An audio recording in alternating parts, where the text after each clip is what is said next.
Wrap your teeth with foil and you will not believe the results.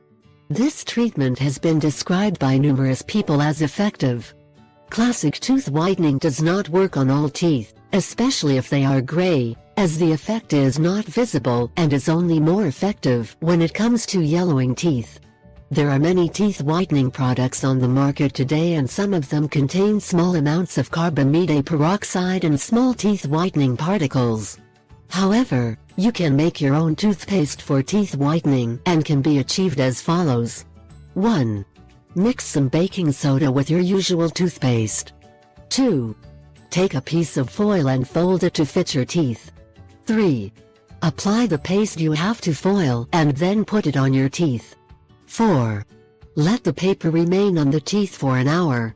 If you want to get faster and better results, repeat this procedure twice a day for a period of 7 days. Only after several days will you realize the first results, and in some cases you will have to wait a few weeks.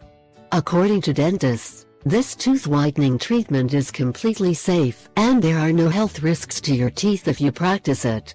However, care should be taken to avoid repeating this treatment too often, in order to avoid damage to the dental